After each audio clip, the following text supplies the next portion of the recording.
반갑습니다. 네. 아, 네, 혹시 저의 지난 설교 혹시 기억나신 분 있으실까요? 네, 그렇죠. 네, 네, 맞습니다. 저도 제 설교 이렇게 다시 보았습니다. 네, 네. 저번에 제가 설교했던 내용은 로마서의 사도 바울의 느끼는 감정, 오라 난 공고한 자로다. 그래서 그 마음, 저도 그런 마음을 비슷하게 느껴서 그 마음에 대해서 이렇게 전달을 했던 내용인데요. 사도 바울은 그렇게 고백했죠. 내가 원하는 것은 하지 않고 원치 않는 것을 하게 된다. 그러면서 자신을 그렇게 보게 된 것 같습니다. 그게 그 마음이 저의 마음도 그랬던 것 같고 우리 성도님들도 그런 마음, 그런 경험을 하게 되는 것 같고요. 그래서 제가 그때 이제 저번 설교 때 드리고 싶었던 말씀은 자신을 봅시다라는 메시지로 이렇게 전했습니다. 그래서 저는 이제 저 자신을 보려고 이제 전어를 이렇게 막 시작하던 시기였거든요. 그래서 전어를 쓰게 되면서 제 자신을 좀 많이 보게 된 것 같아요. 그리고 그러면서 사도 바울이 말씀하는 공고한 마음이 이제 머리에 조금씩 들어오기 시작했어요. 사도 바울이 오호라 나는이라는 말을 그렇게 시작하는 것을 보고서 사도 바울이 자기가 어떠한 상태인지를 이제 바로 보게 됐구나. 오호라 나는. 네, 거기 한 감탄사 오호라 거기서부터 이렇게 딱 느낌이 오는 것 같아요. 그러면서 공고한 자로다라고 이렇게 그 문장을 끝내는데 맞는 것 같습니다. 그 공고하다라는 말. 그가 자신을 볼 때 공고하다라고 표현했던 그 말이 너무나 맞는 것 같아요. 그리고 디모데 전서에 보면은 자신을 지금 죄인 중에 괴수라고 이렇게 설명을 했었는데 저는 그 표현이 이해가 가기도 하지만 또 그 죄인 중에 괴수라는 말이 머릿속에 그냥 맴도는 수준인 것 같아요. 그래서 저도 사도 바울이 표현하는 그 말을 제가 그 깊이까지 생각을 해본 적도 사실은 없었고 그런 경험도 사실 해본 적이 없었던 것 같습니다. 그래서 저에게는 그가 경험한 그 깊이가 아직까지는 없는 것 같아요. 그래서 공고하다는 말이 나도 공고하지, 나도 공고하지. 마음이 좀 허하네 그런 수준. 그리고 괴수라 이렇게 얘기하면은 그 흉악한 괴수들이 죄인들 있잖아요. 감옥에서 이렇게 있는 그런 이미지를 머릿속에 그냥 그 정도 수준으로 떠올리는 것밖에 안 되는 것 같아요. 그래서 그렇게 쉽게 표현할 수 있는 수준으로만 생각을 하는 제 자신을 보게 됐습니다. 저는 우리 교회에 이렇게 와서 신앙생활 하면서 제가 그 전에 살아왔던 삶하고 참 많이 다른 게 좀 있었던 것 같아요. 어릴 때부터 신앙생활을 했지만 제가 생각해왔던 성경 단어들이 정말 다른 의미로 더 깊은 내용을 가지고 설명이 되어진다라는 것을 알게 되었어요. 그래서 우리 교회에 와서 이제 교회 용어들을 새롭게 재정의하게 된 것 같습니다. 그 중에 특별히 이제 사랑이라는 게 가장 컸던 것 같아요. 가장 임팩트가 제일 저한테는 컸던 것 같아요. 사랑 딱 하게 생각하면은 저희 좀 많이 들어봤던 내용이죠. 네, 목사님이 항상 강조하시는 그 내용인데 제가 다시 한번 제가 느꼈던 사랑이라는 생각과 같이 한번 나눠보려고 하는데요. 어, 세상에서는 어떤 이제 사랑에 대해서 어떤 감정적인 부분이라고 이렇게 얘기를 하죠. 저도 그렇게 느끼고 살아왔습니다. 근데 뭐 모든 분이 다 아시지만 사랑이라고 하면 연애 초기에 그 어떤 감정, 그 이 어떤 상대방을 향해서 만나고 싶고 또 만나면 헤어지기 싫어하는 그 감정, 그것을 사랑이라고 이렇게 좀 많이 착각하고 살아왔는데 이 목사님 우리 교회 이제 와서 사랑이라는 것을 말씀을 통해서 다시 배우게 되니까 어, 섬김, 희생, 또 목사님의 말씀으로는 다른 사람이 잘 되기를 바라는 마음으로 그 마음으로 우리가 행동을 해야 한다. 그게 사랑이라고 이렇게 저희는 배웠습니다. 그래서 마찬가지로 하나님이 우리를 사랑하셨기 때문에 어떻게 하면 우리가 잘 될까, 또 행복하게 살 수 있을까라는 고민을 하셨기 때문에 그 고민의 결과 예수님을 보내주셨고, 예수님이 우리의 죄를 대신하여서 우리가 구원을 받는 그 일이 완성이 된 것 같습니다. 그래서 그렇게 우리도 남을 사랑하라고 이렇게 말씀을 하시는 그 사랑에 대해서 이제 새롭게 제 정의가 저한테는 되었습니다. 제가 사랑을 생각했던 거랑 전혀 딴판이죠. 그냥 감정적인 부분. 근데 제가 사랑의 얘기를 너무 이렇게 길게 하는 것 같아요. 오늘의 내용은 사랑이 아니에요. 네, 사랑이 아니고 제가 이렇게 생각을 아주 짧게 하고 살아왔다라는 것을 이렇게 이야기하고 싶어서 이렇게 시작 부분에 이렇게 이야기를 하는데요. 생각이 짧고 또 마찬가지로 모르는 것이 정말 많다라는 것이 제가 제 자신을 판단할 때 결론이 그렇게 나는 것 같아요. 정말 모르고 착각하고 살아왔다. 근데 저는 반대로 그 전에 나는 생각을 깊이 하는 사람이야 라고 착각하고 살았죠. 제가 외모가 네, 공부를 좀 하게 생기지 않았습니까? 외모만? 네. 근데 그게 사실만큼 이렇게 생긴 것처럼 공부를 잘하진 않아요. 전혀 잘하지 않아요. 정말 저 그렇게 생긴 것만큼 잘했으면 정말 좋았을 것 같은데 그렇지 않다라는 거죠. 근데 또 마찬가지로 제가 운동 참 못하게 생겼잖아요. 근데 저 운동 좀 해요. 운동 좀 해요, 진짜로. 그래서 사람은 겉으로만 봐서는 정말 이렇게 알 수가 없는 것 같아요. 그게 딱 저를 두고 하는 말인 것 같습니다. 그래서 지난 설교 때도 말씀을 드렸지만 저희 리더 수정이 누나가 주관적인 판단을 배제하고 객관적으로 저의 전어를 봤을 때 정말 생각의 수준이 그렇게 낮다라고 이렇게 평가를 주셨어요. 저는 이렇게 너무나 사실이니까 인정이 되는 거죠. 제가 제 거를 봐도 나는 정말 이 수준으로 쓰고 있구나. 그게 정말 인정이 돼요. 네. 근데 사실 제가 그렇게 살고 싶진 않거든요. 그렇게 생각을 낮은 수준으로 하면서 살고 싶진 않아요. 그래서 생각하면서 살고 싶다라는 마음을 계속 가지면서 이게 계속 전어를 쓰고 있습니다. 2주 전에 유스 시간에 제가 이게 말씀을 전하게 되었어요. 근데 이제 처음부터 이렇게 깊은 무아지경으로 빠지는 친구가 있었어요. 그래서 이 친구를 이제 귀한 말씀을 전하는 시간인데 이 말씀 딱 잡아갖고 살아야지 하면서 이 친구가 이제 깨어나기를 원하는 마음에 말씀도 듣고 그렇게 깨어나기 원하는 마음에 이제 이름을 불렀죠. 이 자고 있는 친구를. 그러면서 제가 그렇게 생각했던 판단의 이유는 이 말씀 시간 너무 중요하고 이 자는 거는 그 사람의 책임이다, 그 아이의 책임이다, 자기가 책임을 안 지고 자는 거다라고 생각을 했기 때문에 제가 그 아이의 이름을 불렀어요.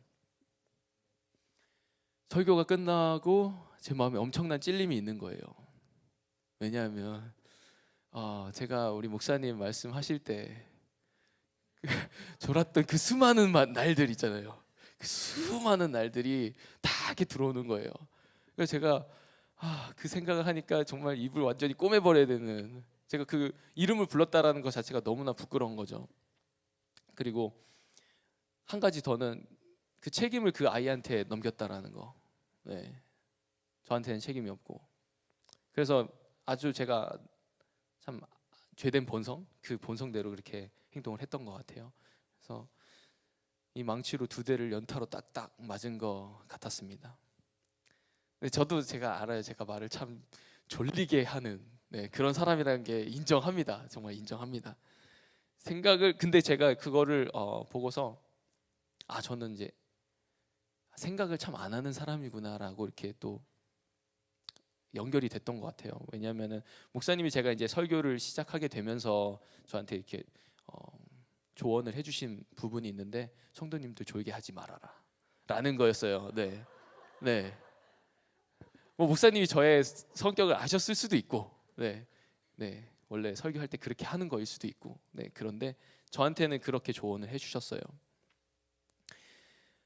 듣는 사람이 졸면 안 된다 이렇게 말씀하신 거에 대해서 저는 사실 이게 참 어렵다고, 사실 어려운 일이죠. 다른 사람을 이렇게 집중하게 만들고 그 말씀을 듣게 하는 게 참 어려운데, 그 말씀을 그렇게 하는 게 정말 어렵다고 핑계를 대고 싶었어요.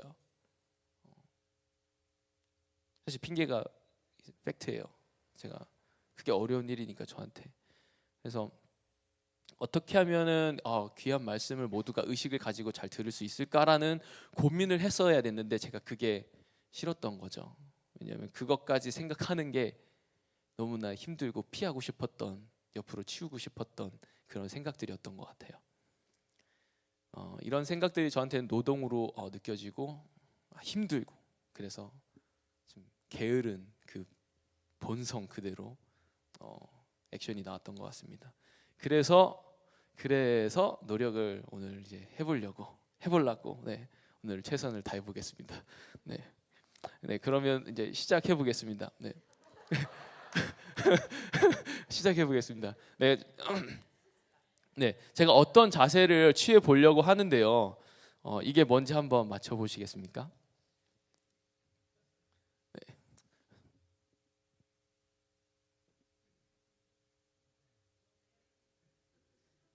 네, 이런 포즈인데요. 제가 어느 집에 갔는데 이 화장실에 이렇게 가 보니까 이 욕조 의자 있잖아요. 이렇게 조그만 의자, 욕조에서 앉아서 뭐 씻을 수도 있고 하는 그, 뭐 간단하게 말하면은 그 목욕탕, 그죠? 목욕탕 의자 같은 게 이 변기 앞에 딱 이렇게 있는 거죠. 네, 그 뭔지 혹시 아신가요? 네, 요즘에 그거 되게 유행한다고 해서 쓰는 거라고 제가 알고 있거든요. 집집마다 그게 다 있대요. 왜냐하면 이게 급한 일을 해결할 때 아주 이상적인 자세를 만들어 준대요. 네, 그래서 리서치에 의하면 변비 환자들에게 이 자세를 되게 추천한대요.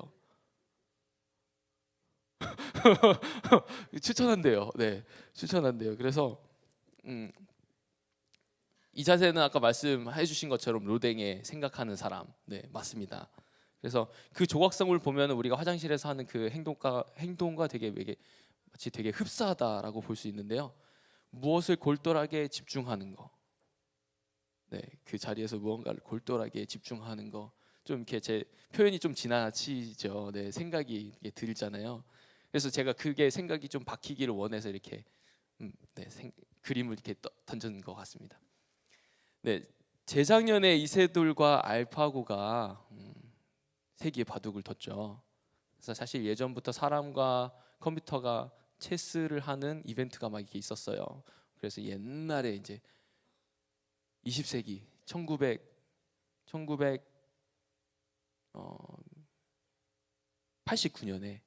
처음으로 이제 컴퓨터와 사람이 체스를 하는 경기가 있었는데 사람이 이겼대요. 근데 10년 뒤에 1997년에 드디어 컴퓨터가 이겼다고 합니다. 점점 기계가 사람보다 더 많은 계산을 하고 복잡한 상황을 분석해서 결정을 하는 단계까지 온 것 같습니다.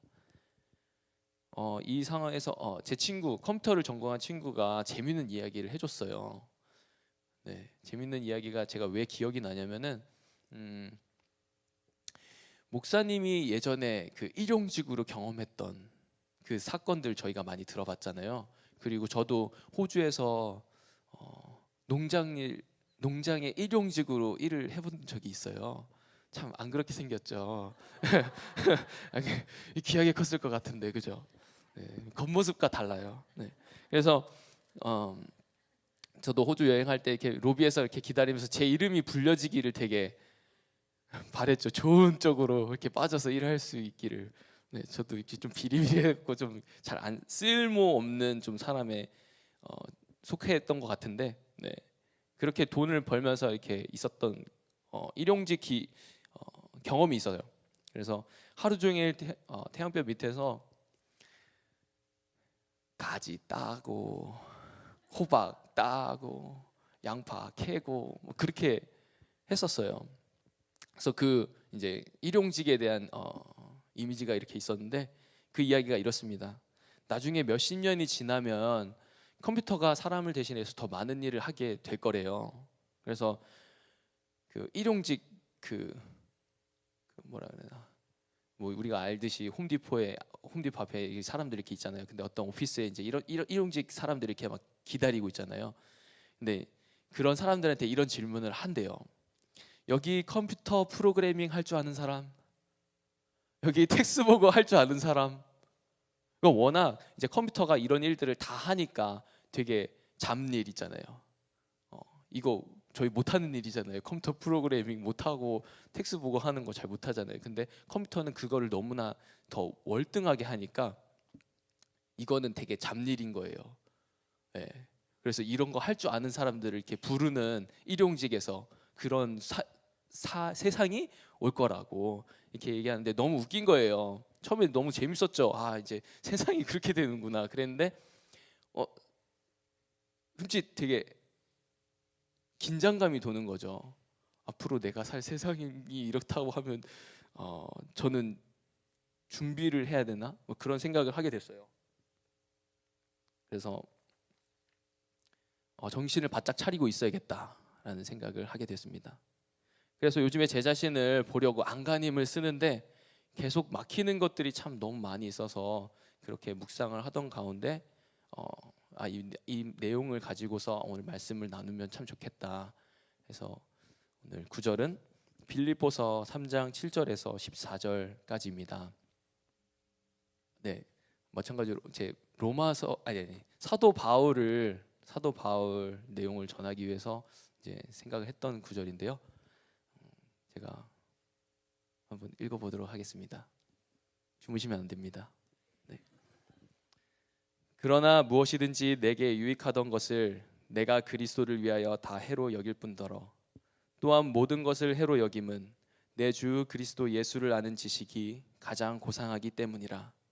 내가 그를 위하여 모든 것을 잃어버리고 배설물로 여김은 그리스도를 얻고 그 안에서 발견되려 함이니 내가 가진 의는 율법에서 난 것이 아니요 오직 그리스도를 믿음으로 말미암은 것이니 곧 믿음으로 하나님께로부터 난 의라.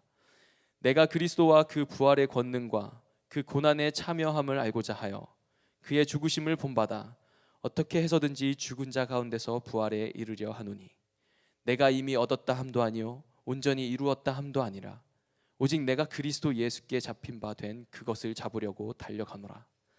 형제들아, 나는 아직 내가 잡은 줄로 여기지 아니하고 오직 한 일, 즉 뒤에 있는 것을 잊어버리고 앞에 있는 것을 잡으려고 표대를 향하여 그리스도 예수 안에서 하나님이 위에서 부르신 부름의 상을 위하여 달려가노라. 이번에도 목사님께서 사도 바울에 대해서 이렇게 전하라고 하셔서 저는 어떤 말씀을 해야 될지 이렇게 고민하게 되었습니다. 그러면서 제 자신을 보게 되었고 전어를 쓰면서 제 자신을 보는데 정말 잘 안 보이는 겁니다. 그래서 못 보고 지나가는 게 너무 많다는 것을 알게 되었습니다. 그런 상황을 생각하니까 너무 안타까운 거예요. 내가 완전 장님인데 본 척하고 살았구나. 그리고 아무것도 들리지 않는데 들린 척하고 살았고 말을 할 줄도 모르는데 입에 거품 물면서 뭔가를 이렇게 막 말했다는 그렇게 저는 살아왔던 것 같습니다. 그래서 명확하지 않게 살았던 게 저는 명확하지 않게 살아가는 것이 너무나 답답했습니다. 근데 더 답답한 게 있는 걸 보게 됐습니다. 전화를 하면서 제 자신을 보게 되는데 컴퓨터 앞에서 제가 글을 씁니다. 컴퓨터 모니터에 적혀지는 글씨를 보면서 제 자신을 보게 되고 그 실체가 제 눈으로 보여지는 게 첫 번째 답답함입니다. 실체를 보게 되니까요. 그것을 받아들이는 것도 참 어렵지만 내 자신을 봤다고 하는데 여전히 똑같은 내 자신이 그대로 있는 겁니다. 어제 나를 본 내가 오늘 그대로 있는 것이 두 번째 불편함입니다. 그리고 어제 깨달은 것 같은 생각이 오늘은 온데간데 없어진 경험을 해보니까 마지막으로 좌절감을 느끼기도 합니다. 제가 전어를 하는데 참 무슨 생각으로 하는지 의심스럽습니다. 왜 내가 쓴 저널이고 생각을 하며 썼다고 하는데 내일이면 리셋이 돼서 옛날과 똑같은 행동을 하고 있는지, 그게 되게 깝깝했습니다. 제가 무슨 생각을 어제 했는지 지금 다시 생각해 봐야 하는 이미지가 머리에 떠오릅니다. 생각을 생각하라. 이게 어디서 많이 들어본 내용인데 이 말이 저에게 되게 가깝게 느껴지는 겁니다. 제가 어제 한 생각을 다시 한번 생각을 해야 되는 그런 이미지가 이렇게 머리에 들어오는데요. 최근에 우리 AU가 북클럽을 시작하게 되었습니다. 여기 북클럽 참여하시는 분들도 몇 분 계시는데 AU를 제외하고, 네. 근데 저희의 첫 번째 책이 순전한 기독교예요.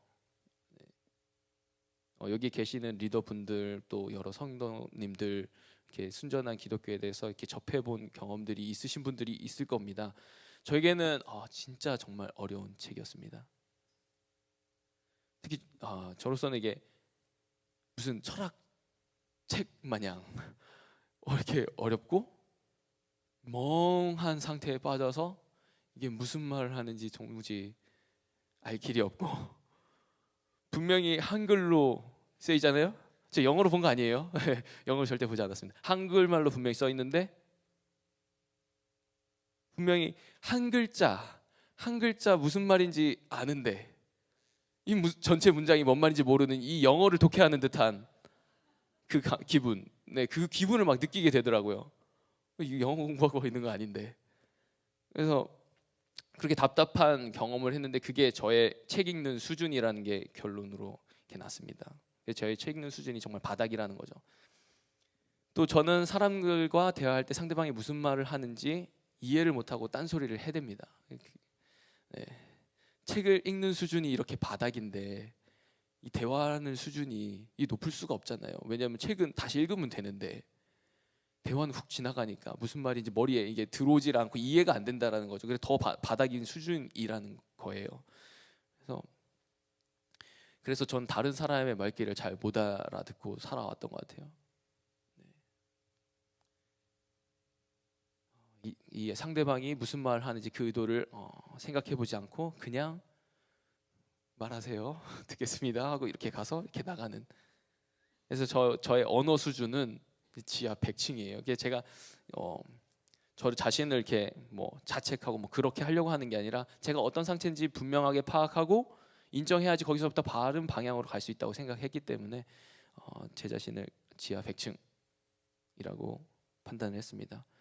그래서 뭐가 문제일까 생각을 해보니까 제가 먼저 책을 읽는 태도와 대화하는 태도에서 문제가 시작한다고 생각이 되었어요.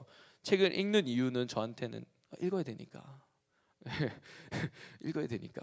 대화는 읽어야 되니까. 그리고 눈으로 그냥 대충 이렇게 읽어버리죠. 대화도 그렇게 하는 것 같아요. 그냥 들어야 되니까. 그래서 듣는 척을 한 거죠.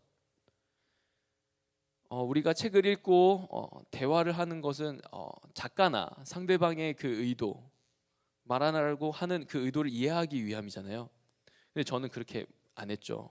물론 저도 그 말에 대해서 머리로는 동의를 하는데 작가의 의도나 상대방의 의도, 저희가 중고등학교 때 국어 시간에 다 배웠던 내용이에요. 근데 저는 그거 머리에 있는데 실제로 그렇게 생각을 잡고 책을 읽는다든지 대화를 하지를 않았어요. 왜냐면 제 목적은 그냥 책을 읽으면 되는 거였고, 그리고 대화를 그냥 하면 듣는 척을 하면 되는 거였으니까. 그래서 제가 저의 그 인생에 대한 태도가 거기서 다 나오는 것 같아요. 그냥 겉으로 대충 건성건성, 그게 제 그 태도였던 것 같습니다. 그래서 오늘 말씀을 보면은 그러나 무엇이든지 내게 유익하던 것을 내가 그리스도를 위하여 다 해로 여길 뿐더러 또한 모든 것을 해로 여김은 내 주 그리스도 예수를 아는 지식이 가장 고상하기 때문이라. 내가 그를 위하여 모든 것을 잃어버리고 배설물로 여김은 그리스도를 얻고. 많이 들어봤던 성경 구절인 것 같습니다. 오늘 본문 말씀은 그리스도인으로 사는 삶을 명확히 보여주는 것 같습니다. 다시 한번 읽어보도록 하겠습니다. 무엇이든지 내게 유익하던 것을 내가 그리스도를 위하여 다 해로 여길 뿐더러 또한 모든 것을 해로 여김은 내 주 그리스도 예수를 아는 지식이 가장 고상하기 때문이라. 내가 그를 위하여 모든 것을 잃어버리고 배설물로 여김은. 지난 주일에 목사님이 광야에 대해서 이야기해 주셨죠. 바울은 다메섹에서 예수님을 만나고 눈이 이렇게 멀었습니다. 그 먼 상태에서 자신을 보게 되는 시간을 갖게 된 것 같아요. 그는 광야로 들어가기 전에 복음을 깨달았다고 합니다. 그리고 그는 광야로 들어갔습니다. 바울이 광야로 들어가서 어떤 경험을 했을까요? 또 무엇을 했을까요? 저는 알 방법이 없습니다. 그래서 상상을 해보면 고독한 시간을 보내면서 예수를 생각했을 것 같습니다. 예수님이 하신 말씀을 되뇌이고 또 생각했을 것 같습니다. 그래서 사도 바울 그의 귓가에는 예수님이 하신 말씀이 계속 반복해서 들렸던 것 같습니다. 3년간 광야 생활을 하면서 그는 어떤 것을 더 깊이 알게 되었을까요? 그래서 저는 이게 제일 궁금했습니다. 3년간 무슨 생각을 그렇게 했을까? 3년이 짧다고 하면 짧은 시간이고 길다고 하면 긴 시간인 것 같습니다. 우리가 좋은 사람들과 같이 어떤 일들을 같이 해나가면 그 시간들이 정말 빨리빨리 지나가잖아요. 우리 벌써 작년에 크리스마스 퍼포먼스도 지났고 그다음에 10주년도 지났고 시간이 정말 빨리 가는 것 같아요. 근데 시간이 안 가는 예를 우리 찬양이를 들어서 군대에 있는 우리 찬양이는 정말 시간이 참 안 갈 것 같아요. 그래서 이게 시간이 되게 상대적인 것 같습니다. 그래서 3년 동안 무엇을 했는지 잘 알 수는 없지만 사도 바울의 삶과 그의 메시지가 3년 동안 어떤 생각을 했는지 말해줄 수 있는 것 같습니다. 그래서 사도 바울이 쓴 서신서에 그 깊이 있는 말씀들을 남기셨는데 그 중에 하나가 본문 말씀인 것 같습니다. 그는 그리스도를 아는 지식이 가장 고상하다고 했습니다. 바울은 우리가 보기에도 어마어마한 지식을 가지고 있는 사람이었습니다. 오늘 본문 앞절에는 그의 이력이 나옵니다. 우리 많이 다 들어보셨는데요. 그러나 나도 육체를 신뢰할 만하니 만일 누구든지 다른 이가 육체를 신뢰할 것이 있는 줄로 생각하면 나는 더욱 그러하리니 내가 8일 만에 할례를 받고 이스라엘의 족속이요 베냐민의 지파요 히브리인 중에 히브리인이요 율법으로는 바리새인이요 열심으로는 교회를 핍박하고 율법의 의로는 흠이 없는 자로라. 네, 제가 이 부분에 대해서 학교에서 배웠어요. 학교에 배워서 그 부분을 이렇게 좀 같이 나누기 원합니다. 8일 만에 할례를 받았다는 것이 바울이 평범한 이스라엘 사람이 아니라 아브라함의 혈통이라고 자기를 특별하게 얘기를 하는 거예요. 왜냐하면 평범한 이스라엘 사람은 보통 30일 만에 할례를 받든지 아니면 성인이 돼서 할례를 받는데요. 근데 아브라함의 아들 이삭의 자손은 8일 만에 할례를 받는다고 합니다. 그래서 자신이 어떤 특별한 혈통이다라고 자신을 이렇게 구별하는 이야기로 이 이력을 이렇게 얘기한 거고요. 그다음에 이스라엘 족속이라고 언급한 거는 하나님의 택하신 백성, 그래서 순수 혈통, 유대인의 혈통, 그리고 베냐민 지파는 다윗과 솔로몬이 끝나고 나라가 이제 분단이 됐는데 유다 지파와 베냐민 지파가 이제 그 다윗과 솔로몬의 왕위를 계속 이어가는, 그래서 반대 10개의 지파들은 그때 아수르에 이렇게 막 의해서 이렇게 결혼을 막 이렇게 했대요. 같이 서로 이렇게 결혼을 했대요. 그래서 막 섞였다. 혼혈 지파가 됐다. 그래서 자기네들은 순수한 유대인 지파다 이렇게 얘기하기 때문에 베냐민 지파를 언급했다라고 합니다. 그리고 히브리인으로 자기를 소개하는 이유도 역시 자기는 토종이다라고 얘기를 하는 건데, 아수르하고 이렇게 바벨론의 포로를 갔을 때 그 나라의 문화들을 이렇게 접하게 되면서 유대인들이 이렇게 되게 영향을 많이 받았겠죠. 근데 자기는 이제 히브리인으로서 그렇게 영향을 안 받았다라는 거를 또 이제 설명하는 거라고 합니다. 그리고 바리새인이며 가말리엘 문화에서 이렇게 공부한 그런 사람으로 자기가 지식도 있고 그 행함도 있었다라는 거를 보여주는 거고, 열심으로는 교회를 핍박하는 자. 그래서 하나님의 영광을 위해서 하나님의 율법을 부정하는 그리스도인들을 잡아 핍박하는 그런 자신의 이력들을 이제 얘기를 했는데, 쉽게 이 사람은 우리가 잘 아는 본부장입니다. 네, 쉽게 설명하면 이게 다 되게 어려운데요.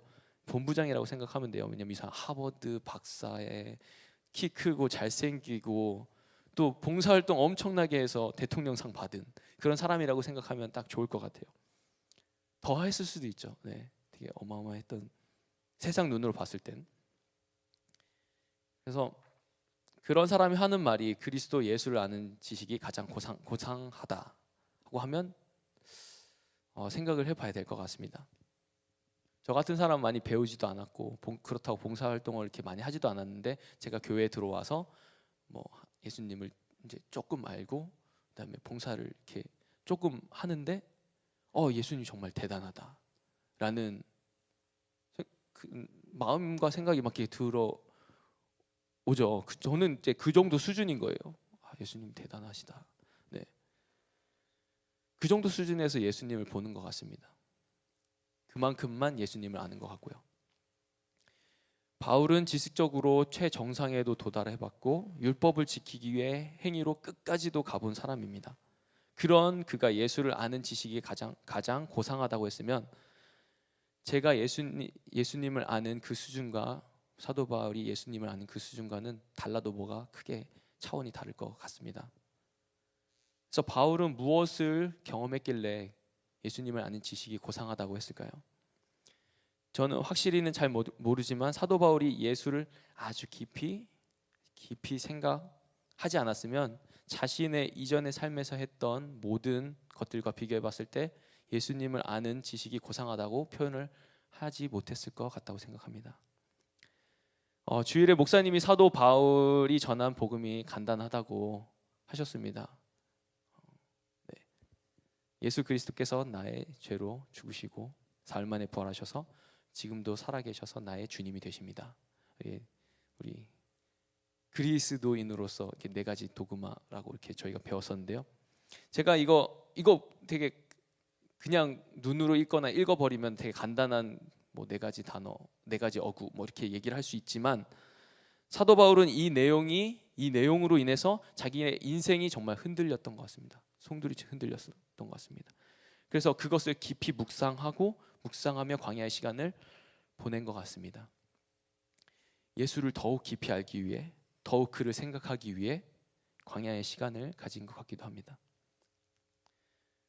그래서 사도 바울을 사로잡았던 생각들은 무엇일지 그것들을 생각을 해봤는데요. 히브리서 3장 1절에 이런 내용이 나옵니다. 그러므로 함께 하늘의 부르심을 받은 거룩한 형제들아, 우리가 믿는 도리의 사도이시며 대제사장이신 예수를 깊이 생각하라. 네, 이거는 사도 바울이 쓰지 않았을 수도 있어요. 왜냐하면 이게 내용이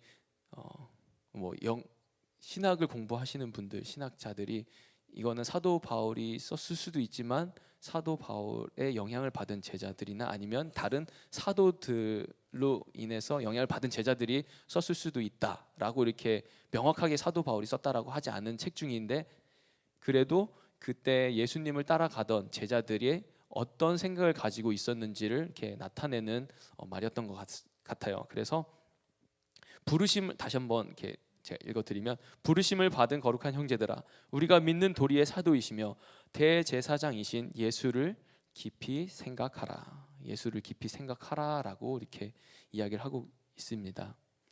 저는 세상에서 어려움을 겪을 때 예수님 오해한 적이 참 많이 있었습니다. 그건 예수님을 알지 못하는 무지에서 시작됐다고 생각을 합니다. 분명히 교회를 댕겼기 때문에 들은 말도 참 많고 어떻게 해야 되는 부담감도 있었습니다. 하지만 예수 그리스도에 대해서 분명하게 그리고 명확하게 신앙을 가지지 못했기 때문에 교회 안에서도 예수님을 모르는 사람으로 살아왔었습니다. 뿌리를 더 깊이 내려서 바람이 불어도 휙휙 쓰러지지 않고, 홍수가 나도 태풍이 불어도 그 뿌리 때문에 이렇게 서 있는 그런 삶을 살았어야 되는데, 그 뿌리가 없어서 바람만 불어도 쓰러지고 물이 없어서 메마른 삶을 그렇게 살아왔던 것 같습니다. 제가 그렇게 제 삶을 이렇게 방치하고 또 방심하며 살아왔는데 이 정도 하면 됐지라는 타협에 제가 예수님을 깊이 생각하는데 방해를 해왔던 것 같습니다. 제가 아는 지식이 예수님을 아는 지식보다 더 고상했기 때문에 제가 신앙생활 하면서 경험했던 것들, 배워왔던 것들이 예수님을 알아가는데 참 방해가 되었던 것 같습니다.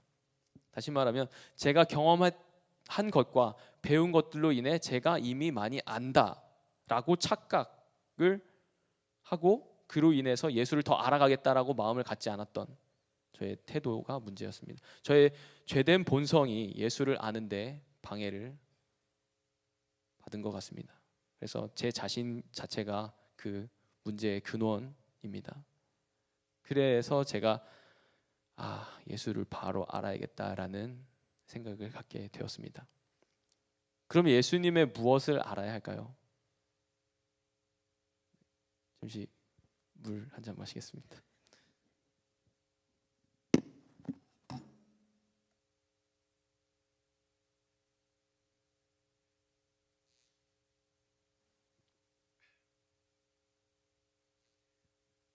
예수님 전부를 알아야죠, 그렇죠?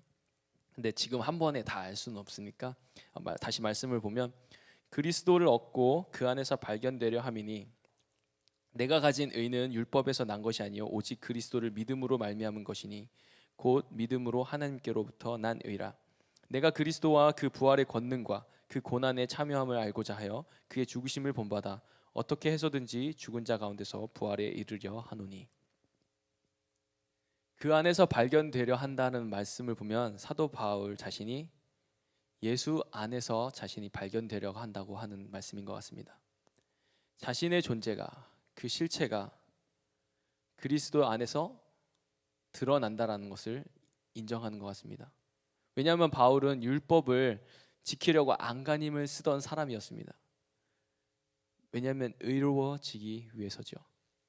그 의로움을 얻기 위해 그리스도인들을 잡아 죽였는데 그이는 자신의 능력과 행위로 얻을 수 있는 것이 아니라는 것을 결국 깨달은 것 같습니다. 오직 그리스도를 믿음으로 말미암아 하나님께로 받은 의라고 설명하고 있습니다. 사도 바울 자신의 힘으로 그 의를 얻을 수 없는 것이었습니다. 네, 그 말씀 복음서 중에 부자 청년의 내용이 있는데요.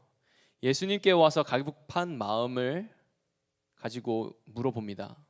선한 선생이여, 어떻게 하면 영생을 얻을 수 있겠습니까? 예수님이 말씀하시죠.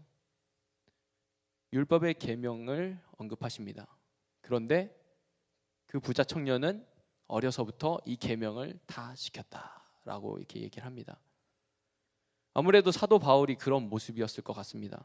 어려서부터 계명을 다 지켰지만 자신이 영생을 얻을 수 있는지 또 구원을 받을 수 있는지에 대해서 자신만의 확신이 있을 수도 있고 아니면 정말 의문이 있었을 수도 있었을 것 같습니다. 하지만 그가 예수 안에서 발견되려고 한다는 것은 자신이 죽고 예수가 사는 상태를 발견되려고 하는 것 같습니다. 자신이 죽고 예수가 사는 그 상태. 갈라디아서 2장 20절의 내용에 보면 내가 그리스도와 함께 십자가에 못 박혔나니 그런즉 이제는 내가 산 것이 아니요 오직 내 안에 그리스도께서 사신 것이라. 이제 내가 육체 가운데 사는 것은 나를 사랑하사 나를 위하여 자기 몸을 버리신 하나님의 아들을 믿는 믿음 안에서 사는 것이라. 그리스도를 믿고 이 믿음이 그의 안에 들어온 것 같습니다. 이제 내 안에서 그리스도께서 사신 것이라. 자신이 추구하던 스스로의 능력으로 인해서 사는 것이 아니라 예수 그리스도를 믿는 믿음 안에서 사는 것이라고 고백하고 있습니다. 그는 의로움을 받는 것이 예수 그리스도와 연합되었기 때문이라고 합니다. 자신에게 이제 그리스도가 사신 것은 그리스도의 옷을 입은 것으로 생각해 볼 수 있습니다. 예수 그리스도의 의의 옷을 입었기 때문에 하나님은 우리가 의롭다고 쳐주시는 것입니다. 갈라디아서 3장 27절에 누구든지 그리스도와 합하기 위하여 세례를 받은 자는 그리스도로 옷 입었느니라. 네, 말씀이 참 많이 나오죠. 네. 순전한 기독교의 마지막에 가장합시다라는 챕터가 있습니다. 지금 제가 갈라디아서 다시 한번 읽어보겠습니다. 누구든지 그리스도와 합하기 위하여 세례를 받은 자는 그리스도로 옷 입었느니라. 그래서 순전한 기독교 저희가 이제 AU가 이제 책을 거의 다 마무리해 가는데요. 마지막쯤에 있는 챕터가 가장합시다라는 챕터입니다. 그래서 인간적으로 보면 이 가장합시다라는 말이 이렇게 어떤 가장하자, 어떻게 뭐로 이렇게 역할을 하자, 뭐 그런 말이거든요. 전 오해 다 아시죠? 저만 헷갈린 거 아니죠? 그래서 인간의 입장에서 우리가 예수님의 옷을 입고 예수님으로 가장한다라고 얘기를 합니다. 우리가 기도할 때 예수님이라고 가장하고 기도를 합니다. 왜냐하면 기도 시작할 때 우리 어떻게 시작하죠? 하나님 아버지. 그러면 그렇게 하나님 아버지라고 부르는데 아버지라고 부를 수 있는 자격은 오직 자녀에게만 있습니다. 우리는 우리의 본 모습만으로 하나님을 부를 수 없는 존재입니다. 우리에게 그분의 자녀가 될 수 있는 자격은 전혀 없습니다. 그러나 우리가 그렇게 부를 수 있는 이유는 예수님이 가르쳐 주신 그 기도로 알 수가 있습니다. 예수님은 우리가 이렇게 기도하라고 명령하신 겁니다. 하늘에 계신 우리 아버지요. 네. 그래서 우리가 이렇게 인간적으로 입장에서는 예수님처럼 하나님의 아들이라고 가장을 하는 것입니다. 그리고 하나님 입장에서도 가장을 하신다고 하십니다. 삼위일체 하나님은 제 안에 극단 이기주의 그리고 욕심, 불평, 불만 이 반항이 가득한 것을 보셨음에도 불구하고 서로 이렇게 이야기를 하신다고 하십니다. 태관이가 제 이름은 이태관입니다. 네. 태관이가 단순한 피조물이 아니라 우리 아들이라고 생각하자. 그리스도가 인간이 되었으니 태관이도 그런 점에서 비슷하다. 영적으로 비슷하다고 생각하자. 사실은 그렇지 않지만 그렇다고 치자. 사실은 절대, 전혀, never 그렇지 않지만 그렇다고 치자. 이게 하나님의 입장에서 가장을 한다고 하는 것입니다. 하나님이 우리가 의롭다고 쳐주시는 거지 우리가 스스로 의로워질 수 없다라고 하는 것입니다. 그래서 우리에게 그리스도의 옷을 입으라고 입은 채로 살아가라고 말씀하시고 있는 것입니다. 사도 바울은 광야에서 많은 생각을 했을 것 같습니다. 아무것도 없는 황량한 벌판에서 할 수 있는 것은 오직 예수님과의 원투원인 것 같습니다. 고독한 시간이지만 자신이 그동안 경험해보지 못했던 예수님에 대한 지식과 그 지혜의 풍성함 그리고 예수를 향한 새로운 열정이 시작되는 기간인 것 같습니다. 광야가 무조건 힘들기 위해서 존재하는 것은 아니라고 말씀하셨습니다. 그곳에 은혜가 넘친다고 하셨습니다. 왜냐하면 은혜의 근원이신 예수님이 함께 하시고 예수님을 따라가기 때문입니다. 내가 이미 얻었다 함도 아니요 온전히 이루었다 함도 아니라 오직 내가 그리스도 예수께 잡힌 바 된 그것을 잡으려고 달려가노라. 형제들아 나는 아직 내가 잡은 줄로 여기지 아니하고 오직 한 일 즉 뒤에 있는 것은 잊어버리고 앞에 있는 것을 잡으려고 표대를 향하여 그리스도 예수 안에서 하나님이 위에서 부르신 부름의 상을 위하여 달려가노라. 12절에 아직 얻지 못했다 그리고 온전히 이루지 못했다라는 것은 무엇일까요? 이 사람 본부장인데 말이죠.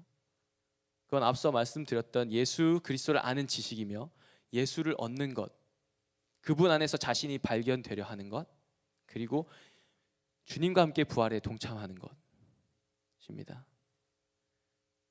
자신을 돌아보면 돌아볼수록 그것이 너무나 명확해진 것 같습니다. 예수 그리스도를 아는 지식의 부족함을 느끼며 그 복음의 영광을 더욱 갈급해했을 것 같습니다. 광야에서 자신 안에 그리스도를 더욱더 채우려고 하는 그 애절한 모습이 그려지는 것 같습니다. 왜냐하면 예수를 아는 지식이 가장 고상하다고 하는 말이 그 증거로 보입니다. 여전히 온전히 이루지 못했다는 것은 아직 예수를 더 알아가야 한다는 것 같습니다. 아직 예수를 다 알지 못해서 더 예수를 알기 위해 달려가겠다라고 말하는 것 같습니다. 표대를 향하여, 표대는 예수님이고 그곳이 방향입니다. 이제 바울은 경주를 시작하려고 합니다. 어디로 가는 것일까요? 경주를 한다면 목표 지점이 있지 않겠습니까? 그 목표는 또한 무엇이었을까요?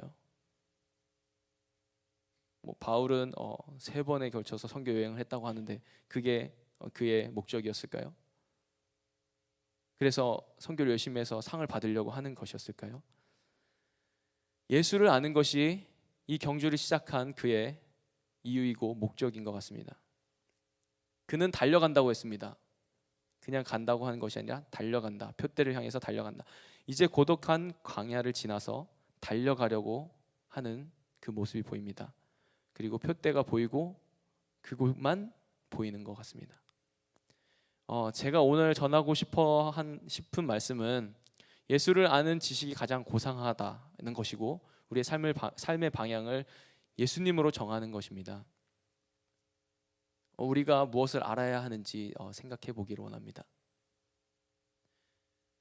제가 제 자신을 보면 볼수록 보이지 않는 것이 너무나 많습니다. 그런데 제가 제 자신을 보는 것이 저의 삶의 목적이 아니라 예수 그리스도를 더욱 아는 것이 저의 삶의 목적으로 바꾸게 되었습니다.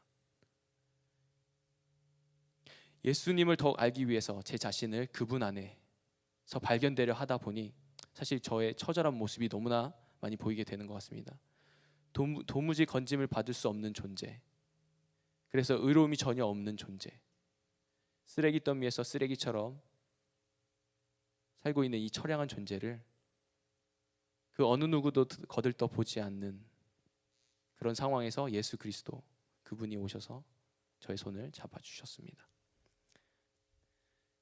저는 하나님께 대항하고 반항하고 대적하고 또 거짓말하고 내 마음대로 살아간 날들이 정말 너무나 많습니다. 그런데 그 삶을 생각해보고 지금의 모습을 보면 정말 말이 안 되는 것 같습니다. 저의 과거의 행위로 보면 저는 그냥 바로 죽어야 되는 그런 존재입니다. 제가 죽은 존재인지 모르고 육이 살아서 날뛰던 자아가 이제는 그리스도의 옷을 입고 의로움을 받게 되었습니다. 갈라디아서 2장 20절 아까 말씀드렸던데 다시 한번 읽어보겠습니다. 내가 그리스도와 함께 십자가에 못 박혔나니 그런즉 이제는 내가 산 것이 아니요 오직 내 안에 그리스도께서 사신 것이라. 이제 내가 육체 가운데 사는 것은 나를 사랑하사 나를 위하여 자기 몸을 버리신 하나님의 아들을 믿는 믿음 안에서 사는 것이라. 제가 드리는 그 어떤 말보다도 명백하고 뚜렷한 말인 것 같습니다. 그래서 오늘 이 시간 내 안에 사는 이가 누구인지 깊게 생각해 보면 좋겠습니다.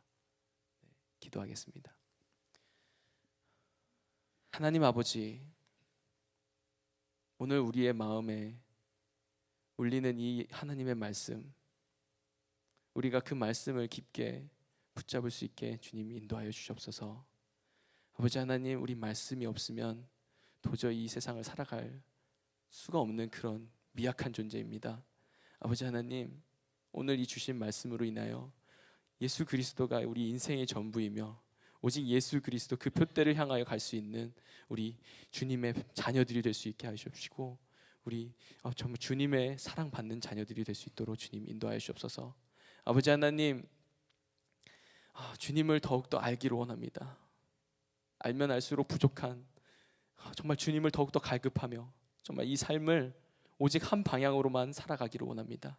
아버지 하나님, 이 갈 길을 정말 달려가게 하여 주십시고 더욱더 달려가 정말 주님 만나는 그날까지 우리가 쉼 없이 달려갈 수 있도록 주님 함께 하여 주시옵소서.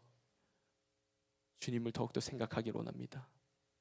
모든 것 감사드리며 살아계신 예수 그리스도의 이름으로 기도드렸습니다. 아멘.